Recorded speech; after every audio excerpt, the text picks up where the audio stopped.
Good morning sir. ये जैसा कि आप लोग जानते हैं, आप लोग अपेंडिक्स 2 एग्जाम में अपियर होने वाले हैं। तो अपेंडिक्स 2 का एक महत्वपूर्ण पेपर बुक कीपिंग कॉमर्स से रिलेटेड एक पेपर होता है जिसे हम लोग बुक कीपिंग कहते हैं। तो बुक कीपिंग के ट्रेनिंग के बारे में कुछ बताने के लिए मुझे जो है आज ये जिम्मेवारी दी गई है। तो सबसे पहले हम थोड़ा सा ये जाने कि बुक कीपिंग होता क्या है। तो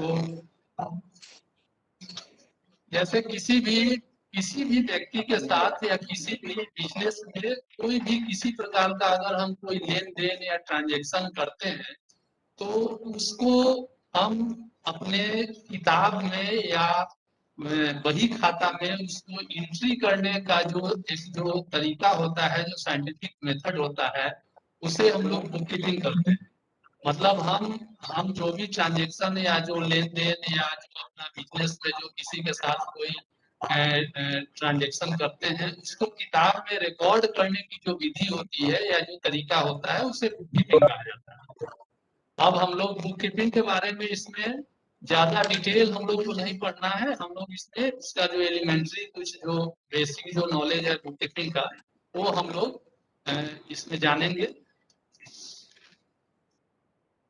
ये बुक कीपिंग जो है ये बहुत मतलब एक सरल सब्जेक्ट है। ये मैथमेटिक्स की तरह का है। इसमें आप लोग इंटरेस्ट लेकर अगर इसके बारे में इसको समझने का प्रयास करेंगे तो बहुत बाद में आगे चल के आपको बहुत ये सब्जेक्ट आसान लगेगा। ये रटने वाला सब्जेक्ट नहीं है। प्रयास करना है कि जो जैसे मैथमेटिक्स को हम लोग समझ के या जो उसका जो प्रॉब्लम है जो उसको समझने के बाद उसको सॉल्व करते हैं उसी प्रकार से अगर बुक कीपिंग को हम लोग समझ उसका कंसेप्ट हम लोग समझने का प्रयास करेंगे, कंसेप्ट को समझ लेंगे तो हमें ये बहुत इजी प्रतीत होगा। और इसमें हम मैथमेटिक्स में जैसे 90, 95, 99% तक इसमें मार्किंग लोग लाते हैं, उसी प्रकार हम लोग इसमें आसानी से बुक कीपिंग में 90% मार्किंग ला सकते हैं। तो उम्मीद हम करेंगे कि आप लोग जो है जो बातों को ध्यान से सुनेंगे, समझने का प्रयास करेंगे और बाद में इसके बारे में जो भी क्वेरी होगा, आपका जो क्वेश्चन होगा वो एक एक करके पूछेंगे। मैं प्रयास करूंगा कि वो आपके इस क्वेरी को भी। अब जैसे बुक कीपिंग का जो हम लोग का अपेंडिक्स 2 का जो सिलेबस है तो इसमें हम लोग को मेनली जो पढ़ना है सिलेबस में वो है एलिमेंट्स ऑफ डबल एंट्री। उसके बाद सेकंड जो चैप्टर है वो है rules for journalising. Third chapter है लेजर अकाउंट्स। फोर्थ है सब डिवीजन ऑफ जर्नल। उसके बाद कैश बुक के बारे में हमें जानना है। बैंकिंग ट्रांजैक्शन जो होता है उसका जो एंट्री होता है उसके बारे में पढ़ना है। बिल्स ट्रांजैक्शन जैसे कोई बिल हम रेज करते हैं या बिल ये जनरेट होता है उसका जो ट्रांजैक्शन उसको किस प्रकार से करेंगे वो बिल ट्रांजैक्शन के बारे में जानना है। जर्नल प्रॉपर जर्नल को में कैसे एंट्री करेंगे, उसका कितना जर्नल का पार्ट होता है वो जर्नल प्रॉपर में उसे जानेंगे।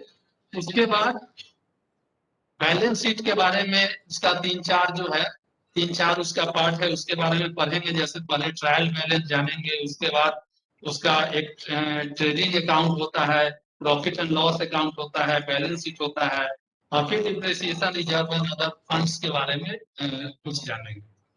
तो हम लोग आज शुरुआत करेंगे बेसिक जो एलिमेंट्री चीज है। तो बुक कीपिंग में हमें सबसे पहले जानना है डबल एंट्री सिस्टम क्या होता है। तो जैसे हम कोई भी किसी भी व्यक्ति के साथ अगर हम कोई लेन देन करते हैं, जैसे कि सपोज हम मार्केट गए हम बुक्स खरीदने के लिए, तो सपोज कि हम 100 रुपए का हमने बुक्स खरीदा। तो यहाँ पर क्या होता है कि दो तरह का दो टाइप का दो वे में लेन देन हमने हमने किया। एक तो हमने बुक्स खरीदा तो बुक्स लेकर हम घर आए और दूसरा क्या इससे रिलेटेड दूसरा क्या ट्रांजेक्शन हुआ कि बुक्स के बदले हमने दुकानदार को 100 रुपया पेमेंट की। तो यहाँ दो ट्रांजेक्शन हुआ। एक हम बुक्स खरीद कर घर लाए और दूसरा जैसे हमने बुक्स खरीदने के बदले दुकानदार को 100 रुपया का पेमेंट किया। तो डबल एंट्री सिस्टम में होता है कि कोई भी लेन देन को हम उसमें दो एंट्री होता है एक दूसरे से रिलेटेड। और जिस सिस्टम में हम उस ट्रांजेक्शन के दोनों एंट्री को हम अपने खाता में ही रिकॉर्ड करते हैं उसको हम डबल एंट्री सिस्टम करते हैं। तो तो डबल एंट्री क्या है? डबल एंट्री में जैसे हम किसी भी प्रकार का जो लेन देन करेंगे उसका हर लेन देन को हम दो पार्ट में, दो सब पार्ट में डिवाइड कर सकते हैं। अब किसी भी ट्रांजेक्शन के बारे में सोचेंगे तो उसका दो रूप आपको नजर आएगा।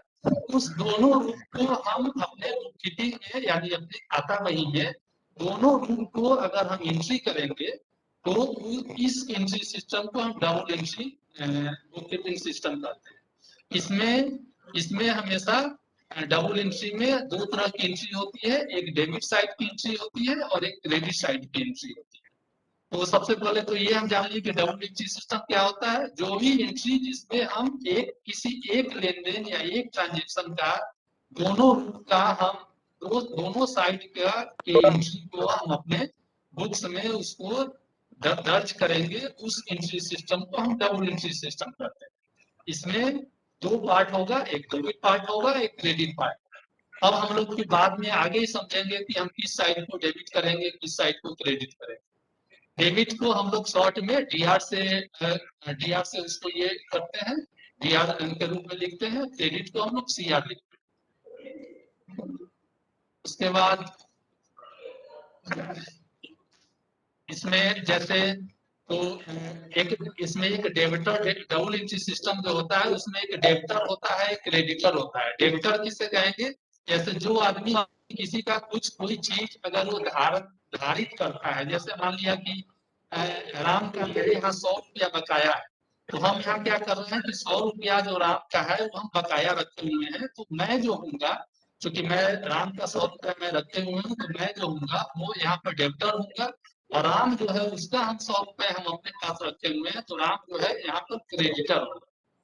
अब हम डबल एंट्री सिस्टम में हम देखेंगे कि इसमें जो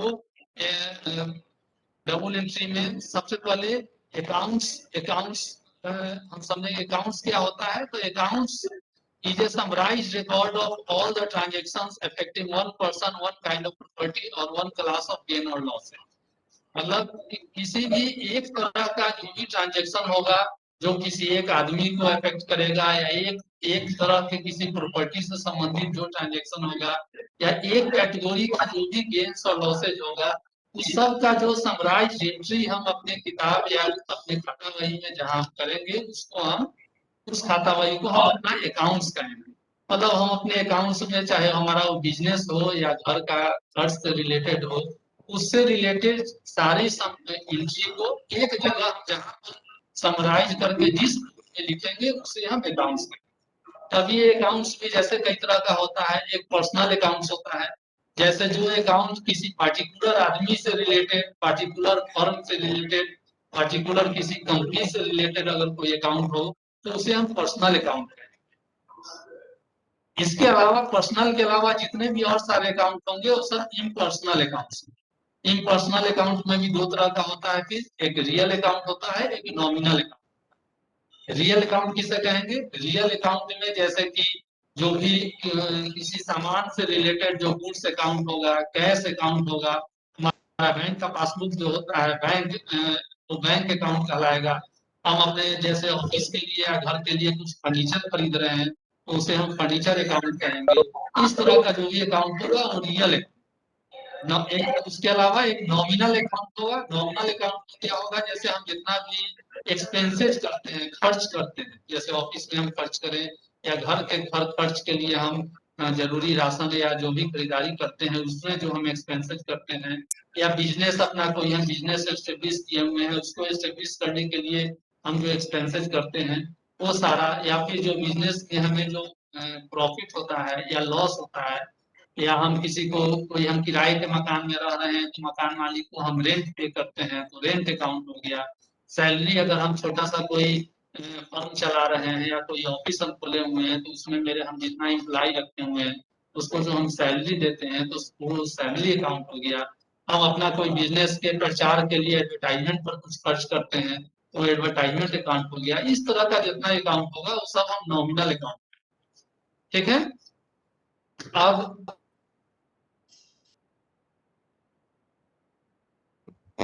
अब इसके बाद हम लोग जानेंगे कि डबल एंट्री का प्रिंसिपल क्या है।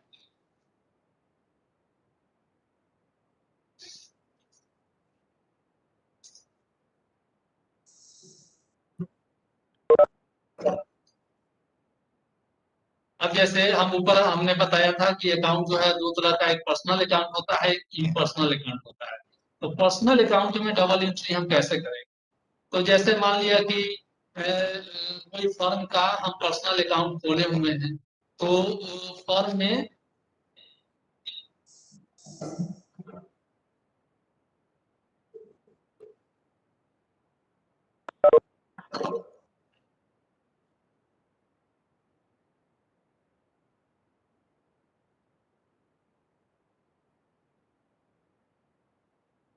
हाँ, अब जैसे ये डेबिट और क्रेडिट समझिए, सबसे बेसिक चीज बुक कीपिंग का होता है। लोग अधिकतर लोग इसमें कंफ्यूज करते हैं कि हम किस एंट्री को हम डेबिट साइड में लिखेंगे, किस एंट्री को हम क्रेडिट साइड में लिखेंगे। तो इसका जो है शॉर्ट में तीन रूल है, छोटा छोटा एक एक सेंटेंस का तीन रूल है। इस रूल को आप हमेशा अपने दिमाग में रखेंगे और इस रूल के अनुसार सोचेंगे तो आपको समझ में आ जाएगा कि किस चीज को हमको डेबिट करना है, किस चीज को क्रेडिट करना है। जैसे इसका पर्सनल अकाउंट में, पर्सनल अकाउंट का रूल है कि debit the receiver and credit the giver. जैसे जो भी आदमी जो कोई चीज अगर जो रिसीव करता है, पर्सनल अकाउंट में कोई भी दो पार्टिकुलर कोई आदमी के बीच जैसे लेन देन होता है, जैसे राम और श्याम। तो राम जैसे मान लिया कि राम जो है वो मार्केट से फर्नीचर 100 रुपए का, मान लिया कि राम जो है मार्केट गया 100 रुपए का फर्नीचर खरीद के लाए। तो इसमें जो है, इसमें debit the receiver credit the giver. जैसे दो आदमी से अगर हम समझते हैं, राम ने श्याम को 100 रुपया दिया, तो राम क्या किया, राम अपने पास से 100 रुपया दे रहा है और श्याम जो है 100 रुपया को प्राप्त कर रहा है। तो इसमें हम करेंगे debit the receiver credit the giver. जो दे रहा है उसको हम क्या करेंगे, उसको क्रेडिट करेंगे, और जो आदमी पैसा को प्राप्त कर रहा है उसे हम डेबिट करेंगे। डेबिट द रिसीवर मतलब जो रिसीव करेगा पैसा तो उसको हमको डेबिट करना है, और जो आदमी पैसा को दे रहा है, जो गिवर है, उसको हमको क्रेडिट करना है। तो राम जैसे 100 रुपया दे रहा है, तो राम यहाँ क्या कर रहा है, राम यहाँ गिवर है। तो राम से अकाउंट को हम क्रेडिट करेंगे, और जो श्याम है वो अगर 100 रुपया प्राप्त कर रहा है तो श्याम के अकाउंट को हम क्रेडिट करेंगे। उसी प्रकार से जैसे उसके बाद जैसे एसेट और रियल रियल अकाउंट के केस का रूल है कि debit what comes in and credit what goes out. जैसे जो बाहर से यदि हमारे पास जो भी आ रहा है उसके अकाउंट को हम डेबिट करेंगे, और जो हमारे पास से जो बाहर जा रहा है उसको हम उस अकाउंट को क्रेडिट करेंगे। जैसे हम मार्केट गए और हम फर्नीचर 1,000 का फर्नीचर खरीद के लाए, तो यहाँ पर फर्नीचर क्या हुआ, फर्नीचर को हम बाहर से खरीद के अपने पास ला, मतलब फर्नीचर क्या है, हमारे बाहर से हमारे पास आ रहा। तो फर्नीचर अकाउंट को हम यहाँ पर डेबिट करें, क्योंकि फर्नीचर बाहर से हमारे पास आ रहा, और हमारे पास से क्या बाहर जा रहा है, फर्नीचर हम बाहर मार्केट में गए खरीदने, तो उसके बदले हमको अपने पॉकेट से पर्स से 100 रुपया या 1,000 रुपया दुकानदार को देना पड़ा। तो यहाँ पर 1,000 जो कैश है ये हमारे पास से बाहर जा रहा है और हम दुकानदार को दे रहे हैं। तो यहाँ पर कैश बाहर जा रहा है और फर्नीचर हमारे पास आ रहा है। तो इस रूल के अनुसार, रूल क्या है इसको हमेशा हम याद रखेंगे, एसेट अकाउंट के या रियल अकाउंट के केस में डेबिट व्हाट कम्स इन, जो हमारे पास आएगा उसके अकाउंट को हम डेबिट करेंगे, and credit what goes out, जो हमारे पास से बाहर जाएगा उसके अकाउंट को हम हमेशा क्रेडिट करेंगे। तो फर्नीचर यहाँ पर चूंकि हमारे पास आ रहा है तो फर्नीचर अकाउंट को इस केस में हम डेबिट करेंगे, और चूंकि हमारे हम फर्नीचर के बदले कैश 1,000 हम अपने पास से निकाल के हम दूसरे को दे रहे हैं, तो यहाँ पर कैश अकाउंट को हम क्रेडिट करेंगे। तो यहाँ पर दो, यहाँ पर इसमें डबल एंट्री सिस्टम में एक आइटम फर्नीचर अकाउंट डेबिट होगा और जो कैश अकाउंट है वो क्रेडिट होगा। यही डबल एंट्री सिस्टम भी हुआ, इसमें एक साइड जितने अमाउंट से डेबिट होता है उतना ही अमाउंट से दूसरा अकाउंट जो है वो क्रेडिट होता है। तो चूंकि फर्नीचर हम खरीद के ला रहे हैं तो फर्नीचर अकाउंट को हम डेबिट कर रहे हैं, कैश चूंकि हम फर्नीचर के बदले हम किसी दूसरे को दे रहे हैं तो हम कैश अकाउंट को यहाँ पर क्रेडिट करेंगे। उसके बाद नॉमिनल अकाउंट, जैसे बताया कि थे कि जो भी एक्सपेंसेज और लॉसेज होगा उसको हम डेबिट करेंगे, और जो भी हमें फायदा होगा, गेन होगा, प्रॉफिट होगा, वो इनकम होगा, उस अकाउंट को हम क्रेडिट करेंगे। सिंपल इसमें नॉमिनल और फिक्स्ड अकाउंट के केस में हमें याद रखना है कि जो भी हमारा खर्च होगा, और नुकसान होगा जिसमें हमें पैसा का, मेरा पैसा खर्च हो रहा है, या तो एक्सपेंस करेंगे तो भी मेरा पैसा खर्च होगा, यदि हमें कुछ नुकसान होगा तो भी मेरा पैसा जाएगा। तो जिसमें पैसा का हमें लॉस होगा, कमी होगा, उस सारे अकाउंट को हम डेबिट करेंगे। और जहां पर पैसा हमें प्राप्त हो रहा है, हमें फायदा हो रहा है, या हमें कहीं से इनकम प्राप्त हो रहा है, जैसे हमें कहीं से रेंट मिलेगा, कहीं से हमको बैंक में पैसा अगर जमा किए हुए हैं तो हमें बैंक इंटरेस्ट देगी, या कोई बिजनेस अगर हम चला रहे हैं तो बिजनेस में हमको प्रॉफिट होगा। तो इन सारे अकाउंट में जहां हमें लाभ होगा, पैसे की प्राप्ति होगी, इन सारे अकाउंट को हम क्रेडिट करेंगे। और दूसरी साइड में पहले बताया था जैसे जो भी हमारा खर्च होगा, हमें जो लॉस होगा, या जो हम किसी को देंगे खर्च के बदले में, उस सारे अकाउंट को हम डेबिट करेंगे। तो सीधा इतना ही, इसमें शॉर्ट में नॉमिनल अकाउंट के केस में हमें याद रखना है कि ऑल एक्सपेंसेज और लॉसेज को हमें डेबिट करना है, और all gains, profits, income, interest, इन सारे अकाउंट को हमको क्रेडिट करना। ठीक है। अब ये जैसे एक दो छोटा छोटा एग्जाम्पल लेके इसको हम लोग समझने का प्रयास करते हैं। जैसे एक है सोल्ड गुड्स ₹300 टू ए। जैसे हमने एक वो 100 रुपए का कोई सामान बेचा, तो ये जैसे 100 रुपए का एक को हमने सामान बेचा, तो एक जो है 100 रुपए का सामान दो तरह से खरीद सकता है। या तो हमने सामान उसको बेचा, उसने तुरंत है 100 रुपया निकाल के हमको दे दिया, यानी जितने का सामान उसने हमने बेचा उतना कैश हमको तुरंत अभी प्राप्त हो गया। या एक कि उसने जो है हमने सामान एक उधारी पर बेचा, जैसे सामान तो उसको बेच दिया पर उसने अभी पेमेंट नहीं किया और बोला कि हम ये बकाये में आप इसको लिख लीजिए, हम आपको बाद में इसका पेमेंट। तो ये जैसे हम किसी को अगर सामान 300 रुपए का बेचे हैं, तो ये जो सेल होता है, ये दो तरह का सेल हो सकता है। यदि हम कैश पेमेंट पर इसको हम नकदा सेल भी करते हैं, और कभी कभी हम उधार सेल भी हमको करना पड़ता है। जैसे किसी को हमने किसी परिचित आदमी को सामान बेचा, तो उसने कहा कि आप ये सामान हमको दे दीजिए, पर इसका मैं पेमेंट अभी नहीं करूंगा, 1 सप्ताह बाद। तो उसको कहा जाता है कि ऑन क्रेडिट बेचना, क्रेडिट पर हमने सामान बेचा। तो दोनों का जो हम फिर यहाँ पर जो डबल एंट्री सिस्टम में हम जो क्रेडिट और डेबिट करेंगे, ये दोनों अलग अलग तरीके से। तो पहले हम समझते हैं कि जब हम कैश सामान अगर हम उसको 300 रुपए का बेचे हैं, उस केस में हम एंट्री कैसे करें। तो जैसे हम कैश बेचे, सामान बेचे, हमने गुड्स कोई बेचा, सपोज कि सामान को हम यहाँ गुड्स अकाउंट, सामान के लिए हम गुड्स अकाउंट बुक कीपिंग में यूज करते हैं। कोई किसी भी तरह का सामान हो उसके लिए हम गुड्स अकाउंट ऑपरेट करते हैं। तो सामान हमने बेचा, और किसको बेचा, ए को बेचा, और ए ने सपोज कि हमको उसके बदले 300 रुपए का सामान था, तो 300 रुपया हमको तुरंत उसने ए ने पेमेंट। अब यहाँ पर अब हम पहले जो अभी रूल देखे थे उसमें क्या था कि debit what comes in and credit what goes out. तो ये गुड्स जो है हमने बेचा है, मतलब हमारे पास से गुड्स जो है किसी दूसरे आदमी को हमने दिया है, यानी गुड्स हमारे पास से बाहर गया। तो उस जो हमने अभी पहले रूल पढ़ा था, debit what comes in and credit what goes out, इसके अनुसार से ये जो गुड्स है, जो 300 रुपए का जो हमने अभी बेचा है, वो बाहर जा रहा है, गोज आउट। तो यहाँ पर गुड्स अकाउंट को हम क्या करेंगे, गुड्स अकाउंट को हम क्रेडिट करेंगे, और कैश चूंकि हमारे पास आ रहा है, तो कैश अकाउंट को हम डेबिट करेंगे। यानी यहाँ पर कैश अकाउंट 300 रुपए से डेबिट होगा, और गुड्स अकाउंट 300 रुपए से क्रेडिट होगा। ठीक है। अब इसमें अगर इसी का दूसरा रूप है कि अगर उसने हमें क्रेडिट पर अगर उसको सामान बेचा है, यही ट्रांजेक्शन अगर क्रेडिट पर हुआ है, तो उस केस में हम क्या करेंगे, क्रेडिट में तो हमको ना कैश प्राप्त नहीं हुआ, तो उस केस में हम कैश अकाउंट को ऑपरेट नहीं करेंगे। क्योंकि हमने सामान ए को बेचा है, ये सपोज की कोई आदमी है जिसको हमने 300 रुपए का सामान बेचा है, तो हमारी जो देनदारी हो गई किस पर हो गई, एक पर हो गई 300 रुपए की। एक वो 300 रुपए हमें जो उसने कमिटमेंट किया है कि 1 सप्ताह बाद में हम पेमेंट कर देंगे, तो 1 सप्ताह बाद ये जो है हमको 300 रुपए का पेमेंट करे।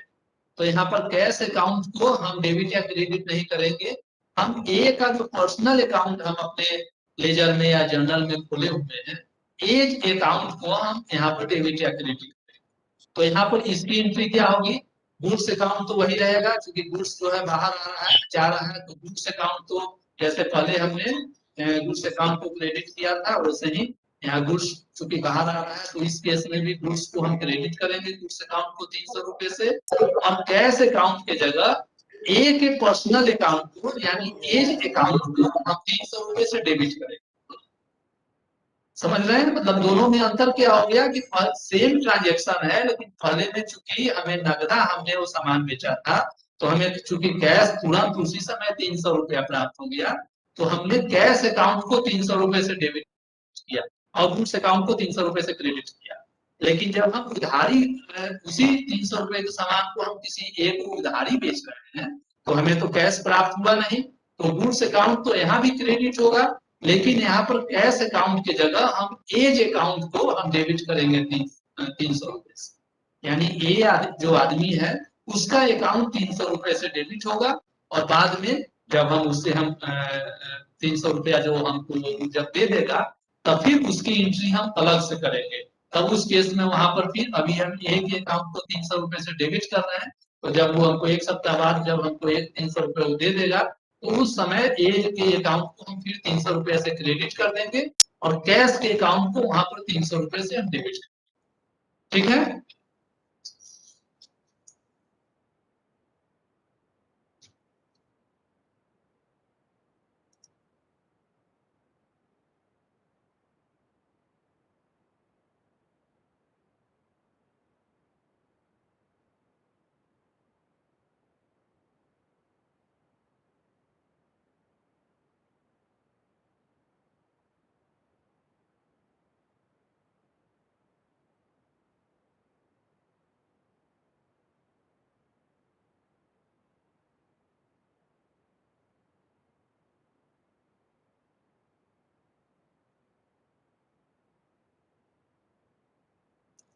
हाँ फ्रेंड्स, कुछ लोगों का रिक्वेस्ट था कि अगर व्हाइट बोर्ड या इस तरह का कुछ अलग से कुछ विजुअलाइज हो तो थोड़ा सा अच्छा रहेगा।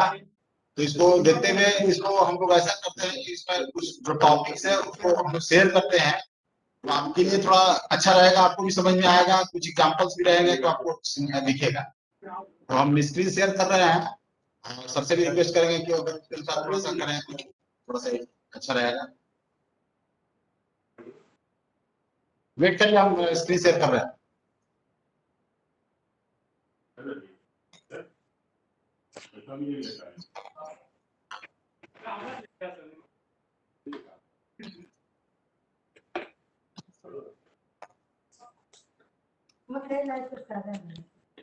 ठीक है,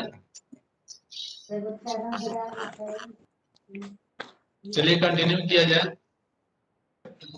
जैसे एक दो और उदाहरण है, जैसे हमने एक है कि bought goods ₹250 from be on credit, यानी बी से हमने 250 रुपए का कोई सामान क्रेडिट पर खरीदा। इस केस में क्या होगा कि दो अकाउंट, यहाँ पर भी दो अकाउंट अफेक्टेड हो रहा है। एक गुड्स अकाउंट है क्योंकि गुड्स हम खरीद रहे हैं तो गुड्स अकाउंट तो हर हाल में यहाँ पर आएगा, और एक जो है बी अकाउंट, बी का अकाउंट ऑपरेट होगा। चूंकि हम क्रेडिट पर खरीद रहे हैं, पैसा का इसमें लेन देन नहीं हो रहा है, तो बी के अकाउंट को, बी का अकाउंट यहाँ पर एक ऑपरेट होगा और एक गुड्स का अकाउंट ऑपरेट होगा।